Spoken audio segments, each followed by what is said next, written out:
இப்போது நாம் பனை மரத்தை பற்றி தெரிஞ்சு கொள்ளலாமா? பனை மரம் நமது தமிழ்நாட்டின் மாநில மரமாகும். பனை மரத்தின் வேர் முதல் நுனி வரை பயன் தருகிறது. எனவே இதற்கு கற்பக தரு என்று பெயர் உண்டு. பனை 100 ஆண்டுகள் கடந்து வாழக்கூடியது. பனை மரத்திலிருந்து நொங்கு, பதநீர், பனைக்கிழங்கு, கருப்பட்டி போன்ற கிடைக்கும். பனை ஓலையிலிருந்து விசிறி, பாய் போன்ற பல கைவினை பொருட்களை செய்யலாம். இப்போது பனை மரத்தின் சிறப்பை பற்றி தெரிந்து கொள்ளலாமா?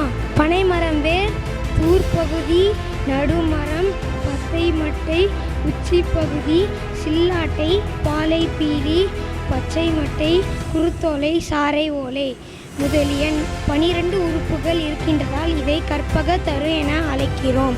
நான் இப்போ நுங்கு பற்றி கூற போகிறேன். நுங்கின் பயன்கள்: உடல் உஷ்ணத்தை குறைக்க உதவுகிறது. உடலில் நீர் சத்து அதிகரிக்க பயன்படுகிறது. நான் பனை மரம் பயன்களை கூறப்போகிறேன். பனை மரம் பல பயன் தரும். வாழ்விற்கு இது பலம் தரும். ஓலை வீடு காற்றோட்டம், ஓவியங்கள் அழகோற்றம். பண்ணை கிழங்கு இனிப்பானது, பனங்கீழ் சுவையானது. பனைமர நீர் பருகுவதால் உடலுக்கு ஆரோக்கியமாம்.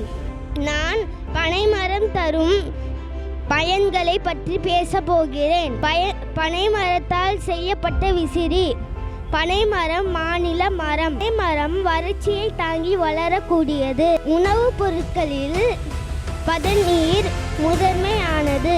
இதுவே கருப்பட்டி, வெல்லம், பனை கற்கண்டு, நுங்கு என பல்வேறு உணவு வகைகள் ஆகும். நுங்கு, பனைக்கிழங்கு, கருப்பட்டி, பதநீர் கைவினை பொருட்கள். விசிறி